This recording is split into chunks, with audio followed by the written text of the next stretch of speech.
time. I've had, a week. But actually, it's been a much easier week.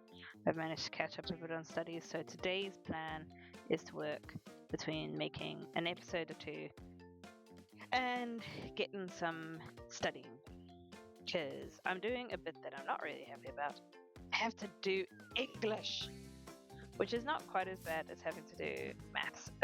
It's getting dark, so let's head back home and we'll have a look at, all of that. So I'm gonna go sleep and then we're gonna do a little tour of what's happening over there.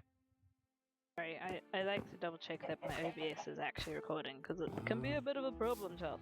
But this gorgeous giant expanse here is going to be the first of our large, properly large structures.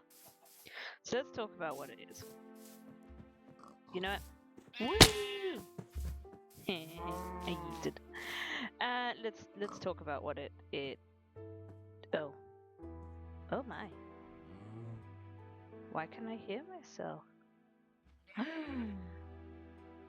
Okay, hold on. We're gonna fix that. Why? Ah! Oh, I figured it out. It's because I had a button pressed. Okay, so we'll see. Okay, so let's talk about what a tithe barn is. Let us have a little historical discussion. So, I don't know if they had tithe barns in other parts of the world. They probably did, but they probably weren't called tithe barns. But in the UK, these large communal structures were built to store, I think it was up to 10% of the sort of what farmlands would produce. And that was known as the tithe. And it was kind of basically a farming tax, I think, from my understanding of it.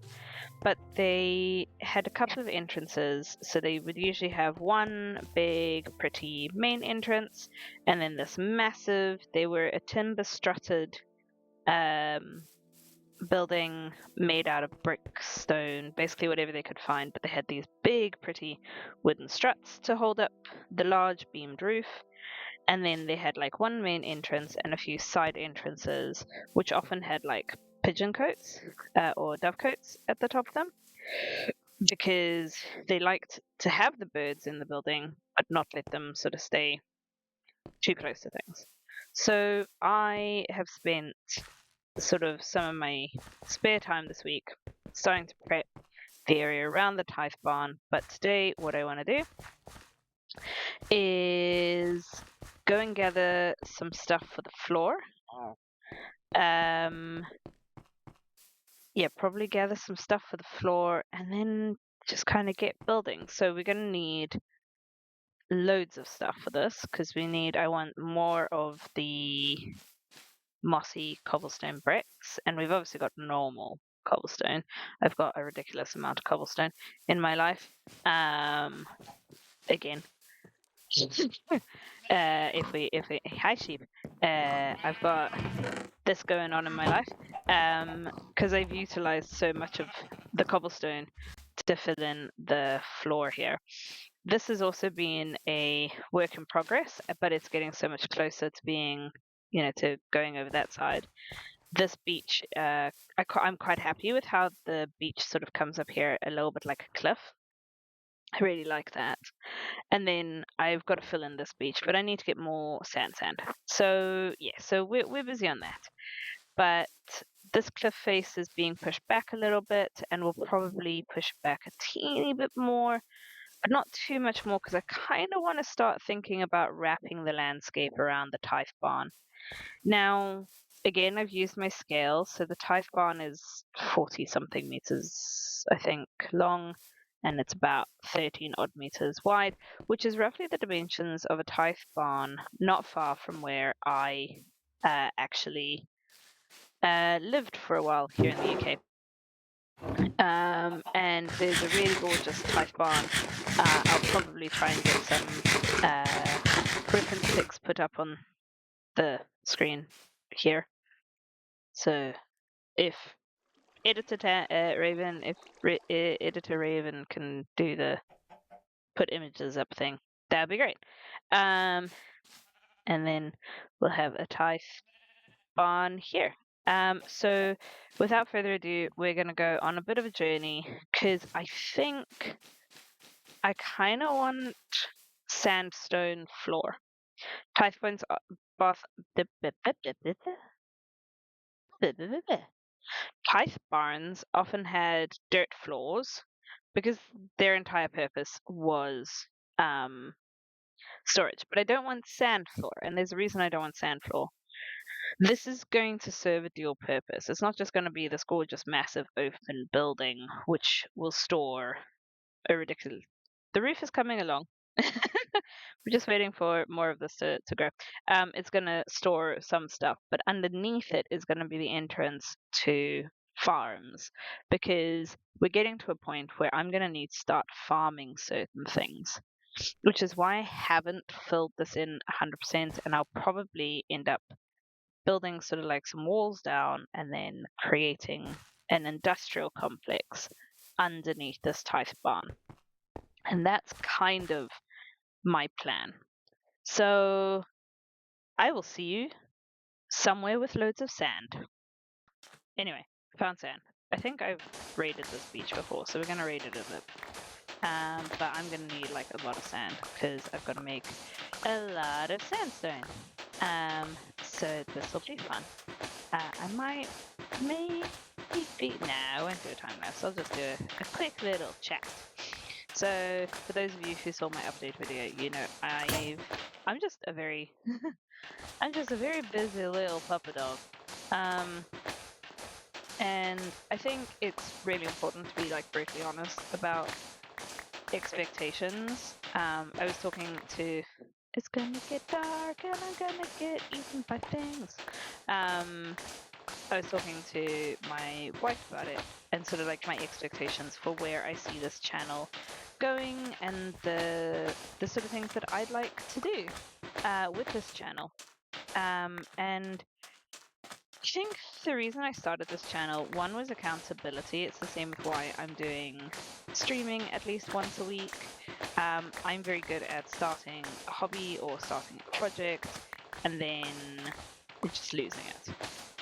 And that is because I'm ADHD, so I know that, you know, some of it has to do with that. But I think some of it is also just I've never really had to stick at something like properly for a very long time.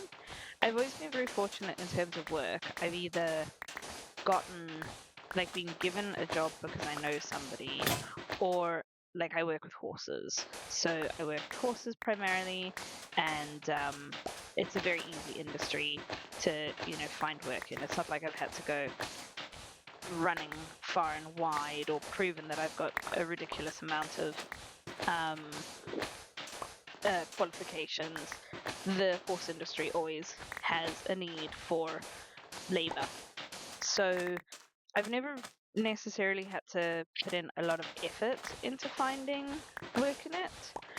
It'll be a bit different once I do start studying and hopefully get to become a vet. But in terms of like my day-to-day living or my day-to-day mentality about life, I swear I heard a zomble. It's always I get bored very easily. I know I get bored very easily because I've never really had to stick at things. So this is sort of, I know this is hilarious considering I'm in like my mid to late 30s, but this is kind of a learning process for me. And this is me proving to myself that I can stick to something and that I can see a vision all the way through to, completion, which is a really big deal for me. I really want to be able to see this vision through to completion. On that note, I have bigger sort of plans, not necessarily for this vision. Like I know where I want to take this to and sort of how far I want to take it to. But I have bigger plans for like other projects that I'd love to do. And this was always sort of going to be the case like a oh hi spider. Hi, zombie child. I'm glad I moved over here.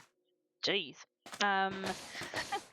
This was more than anything always just going to be kind of like a test run. Can I, one, commit to doing something bigger than I would normally do? But two, can I commit to a long-term, large-scale project? If I can, then the future projects I want to do would actually potentially come to fruition. And that's a world that I've been dying to build in Minecraft since I started playing Minecraft. And you know, I've been playing Minecraft now probably about 10 years, just casually. I remember the first time I downloaded Minecraft, I had moved over to England. So I was born and raised in South Africa. I'd moved over to England with not a lot in my pocket. And I was bored because I was unemployed still. I didn't have, I hadn't managed to really find permanent work. I was doing a little bit for Harrods at the time, which was really cool. And it was a good, good learning experience and all of that. But I just had time, and I was living in this tiny. It was originally a box cupboard in the house that I was sharing, because London's expensive, let me tell you.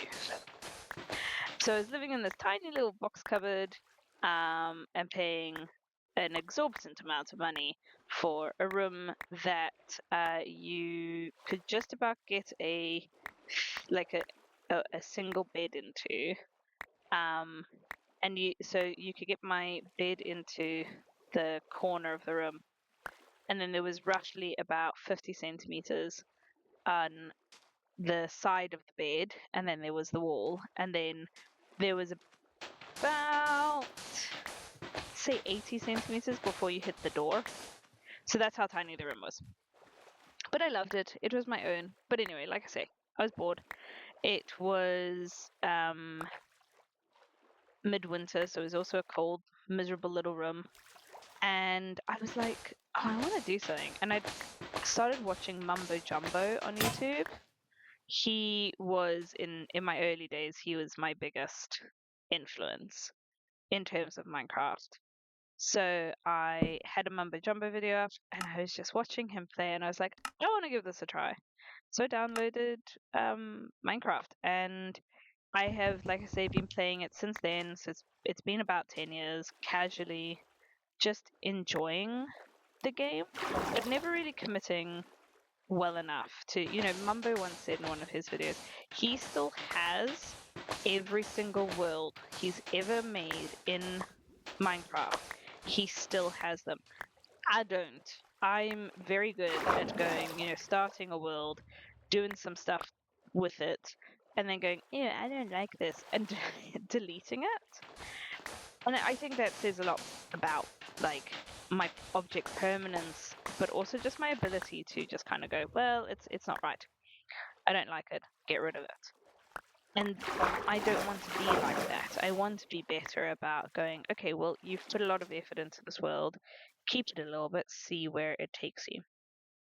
So that's kind of what a lot of this project is as well. It's just sticking at that and being a little bit more on top of you know what I want to do. Right, I need to do some maths. So let's do some maths. Okay. I've returned. All right, you didn't need to like load. Okay, we're gonna go to sleep. We're gonna go to sleep. I have loads of sandstone, so hopefully we can get that floor finished. And then we can get building the rest of it. Or at least most of it. Because I need to decide how to make it work. So we're going to talk about kind of the architecture of a tithe barn. So tithe barns were built by people who didn't necessarily have massive amounts of technology to build these large structures, and yet somehow they did. And I suppose that's kind of how history goes in terms of architecture. Like, you look at pyramids and your brain goes, huh? How'd that work? And then you look at Stonehenge and you're like, nah, that was the aliens. And I'm not a conspiracy theorist, but it could have been the aliens. I swear, if I don't have enough sandstone, I'm gonna be sad. But yeah, so it's a large. So the building itself would have fair portion of wood in it to keep it structurally sound, but the the sort of, so that would be like its skeleton. It would have like a wooden skeleton, but because of how English weather is, it's really hard for wood. Rude. It's really hard for wood to survive if it's exposed to the elephants. So they would have had a skeleton on the inside made out of wood, and then they would have a external sort of an external bit covering that made out of the stone, and that's kind of what I want to be able to emulate. So I want you to be able to see the wooden supports on the inside, and I've got like wood out the wazoo, so I'm not afraid of running out of wood for this project at all. The thing I gotta kind of use my brain on is the height. I think I don't have enough. Oh, I think it's gonna be tight. I think this is gonna be tight. I might have to go and do one last little shopping trip.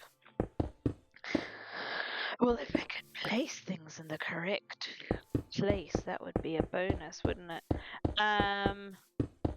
So yeah, oh man, that is gutting. We'll go and hunt down. What do we need? We literally need. Oh wait, we got one random piece, so we literally need one more piece. So we just need. Oh, I think I've got. Do you know what? I think I'm being a silly banana here. I didn't even bother going and looking at what's in my current storage system. Yeah. So anyway, so we're gonna have a external. We're gonna have an internal wooden frame.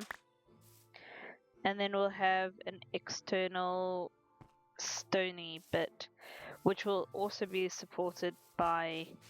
They've got fancy words. You know when you've got like a building like this, and then it's got like the little like extra bitty there. Those things. They have a fancy name. Jim used them on her massive gothic. Yay! We have a floor. Gosh, it's bright. Whoa. Yeah, so we'll have some of those coming off the sides as well to add support. So let's talk about the height of this building. We'll start here in the corner. So 1, 2, 3, 4, 5, 6, 7, 8, 9, 10, 12, 13, 14, 15, 16, 17, 18, 19, 20, 21, 22, 23, 24. Okay, so this building is 12 meters wide. Well, it's actually 13 because of the walls. I think it's like by double that. So I think the barn that I've sort of chosen as my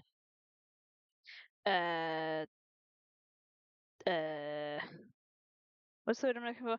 As my inspiration, is about 15 meters tall. So we'll probably go for that sort of height as well, which means maybe slightly shorter. So let's say 12 meters tall at its apex. So let's go to our middle, which is these two here. So we'll just go here. Let's kind of go roughly into the middle of our barn, which I think is it's going to be about here. So we'll go here, and okay, let's make it to 15. Well, that's 12 and a half. Oh no, that's 15, so that's 30. So let's go 15, 2, 3, 4, 5, 6, 7, 8, 9, 10, 11, 15, 16, 17, 18, 19, 20, 21, 22, 23, 24, 25, 26. You know, let's actually go to 12. Let's go back down to there. So this is going to be the height of the roof. Now the first cliff is going to sort of end about there, but then it's going to come up. Yeah, that's about the height of the first, like that's where the top height of the first cliff is. So actually this could probably come down a teeny bit more. And I think I'm happy with that. Well, that was fortuitous, wasn't it? So that's going to be the height of our barn. Now they have very, I might actually still need to go a little bit taller. They have very triangular roofs. So I don't necessarily want to do any like fun little whoops or fun little whoops. It's going to have a triangular roof to it. So I think the side bits all want to be, let's take them up to 12. 1, 2, 3, 4, 6, 7, 8, 9, 10, 11, 12. Because they, yeah, I think that should be good. That'll be quite a steep roof, which they would have. So I'm kind of happy with that. I'm determined to kill myself. I don't bucket clutch, just for those that are like sat there like, what? It's bucket clutching. Because I can't. Because I ain't that cool.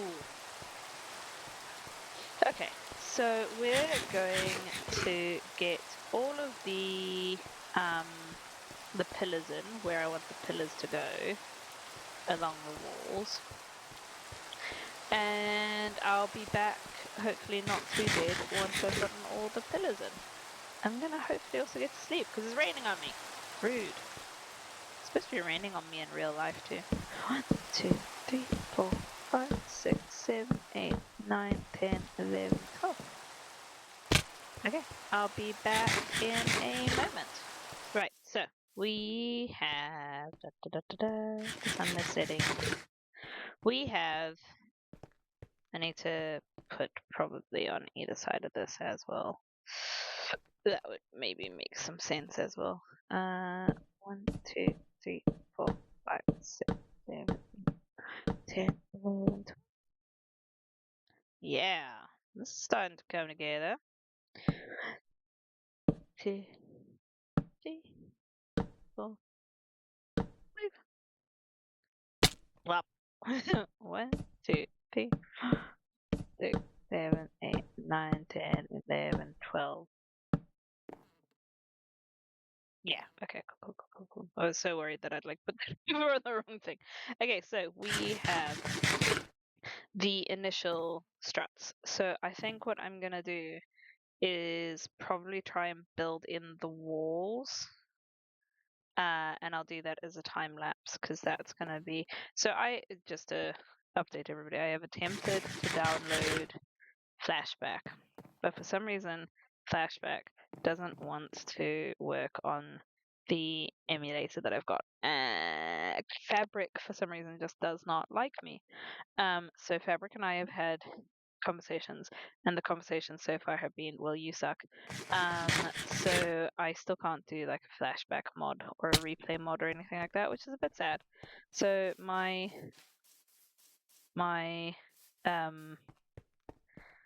you know, my time lapses will still have to be the fun chaos of watching me place blocks and attempt to do third person views without killing myself. So have fun with that, but I think we're going to get one queued up now, and I'll see you on the other side.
Oh, I'm holding a carrot. Oh, that's funny. Hold on, are you recording? You're recording. Oops, sorry.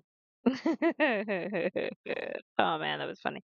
Okay, so we have a building, or at least the starts there of. I decided to come up here and see how it's going. Um, I think that's where I'm going to leave it for this episode. I'm going to try and get a little bit more done throughout the rest of the day, and then spend a bit of tomorrow or sometime um, just adding. But I've gone through so much of my stone, cobblestone, but I want to head on over to the spot before we finish. I have downloaded some shaders, and I just want to do one final cute little look through with the shaders, just to finish off the episode, so that maybe the vision can kind of start coming together, you know? That's kind of the hope and the plan. So just give it a sec. Now that I remember how to do this, because you should have seen me do it the first time I recorded this. It was fun and chaos. No, no, no, I don't want the insanity one, honey. I want that one. The insanity one looked very scary. How cute does this look? Just check it out. This valley is coming together. So that building is going to be about that high, but that cliff's going to be sort of where that middle cliff is. That's going to be the height of our first cliff. This is going to go all the way back there, so that's going to be a lot more open, because obviously we're going to have a building in there. So it's going to be just a bit taller than our tithe barn, but I think it's coming together beautifully. And I'm really happy with how this episode's gone. I'm really happy with the progress in it. I'm really happy with it. Just all feels really good. I think we had some nice conversations and chats. Cute, look, I can see the sword down there. So yeah, I'm happy, and I'm happy with how this is looking. And I just I feel a little bit more like I'm on top of it. So I'm gonna end the episode there. And I'll probably publish this on Monday, or I might publish it today on Sunday, and then we can have another episode on Monday, which will hopefully be the completion of the outside bit of the Typhon. But I need to go and get some studying done now, so I just want to say thank you as always. And if you haven't yet, like and subscribe to the video, and I'll catch you soon. Bye!